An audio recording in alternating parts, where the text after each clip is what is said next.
साथियों, यहां एक और अपनी संभावनाओं के साथ उपस्थित ये विशाल समुद्र है और दूसरी ओर प्रकृति का अद्भुत सौंदर्य है और इन सब के बीच हम न्यू एज डेवलपमेंट का सिंबल ये विजिंगम डीप वाटर सी पोर्ट है। मैं केरला के लोगों को, देश के लोगों को बहुत बहुत बधाई देता हूं। സുഹൃത്തുക്കളെ, ഇവിടെ ഒരു ഭാഗത്ത് അപാരമായ സാധ്യതകളുള്ള വിശാലമായ സമുദ്രം, മറുഭാഗത്ത് പ്രകൃതി സൗന്ദര്യം വാർന്നൊഴുകുന്ന വിവിധ പ്രദേശങ്ങൾ. ഇതിനിടയിൽ ഇന്ന് ന്യൂ ഏജ് ഡെവലപ്മെന്റിന്റെ മാതൃകയായി ഈ വിഴിഞ്ഞം ഡീപ്പ് വാട്ടർ സീപോർട്ട് നിലനിൽക്കുന്നു. ഞാൻ കേരളത്തിലെ ആളുകൾക്കും ദേശവാസികൾക്കും അഭിനന്ദനങ്ങൾ അറിയിക്കുകയാണ്.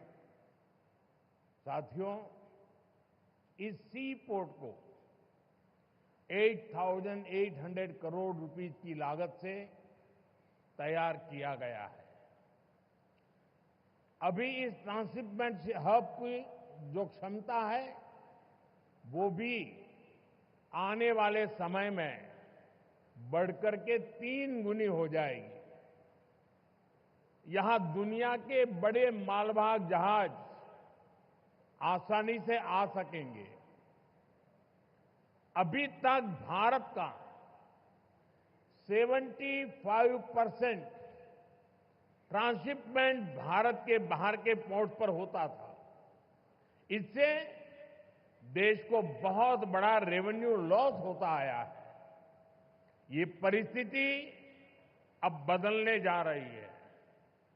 अब देश का पैसा देश के काम आएगा। जो पैसा बाहर जाता था वो केरला और विजिंगम के लोगों के लिए नई इकोनॉमिक अपॉर्चुनिटी लेकर आएगा. സുഹൃത്തുക്കളെ, 8800 കോടി രൂപ മുതൽ മുടക്കിയാണ് ഈ പോർട്ട് ഇവിടെ സ്ഥാപിച്ചത്. ഇപ്പോൾ ട്രാൻസ്ഷിപ്മെന്റ് ഹബ് നിലവിലുള്ള ക്ഷമതയിൽ നിന്നും വരും കാലത്ത് 3 ഇരട്ടിയായി വർദ്ധിപ്പിക്കും. അതിലൂടെ ലോകത്തുള്ള വലിയ വലിയ ചരക്ക് കപ്പലുകൾക്ക് വളരെ വേഗത്തിൽ ഇവിടെ എത്തിച്ചേരാനാകും. ഇതുവരെ 75%-ലധികം ട്രാൻസ്ഷിപ്മെന്റ് ഭാരതത്തിന് പുറത്തുള്ള പോർട്ടുകളിലാണ് നിലനിന്നിരുന്നത്. ഇതിലൂടെ രാജ്യത്തിന് വളരെയധികം സാമ്പത്തിക നഷ്ടം ഉണ്ടാകുമായിരുന്നു.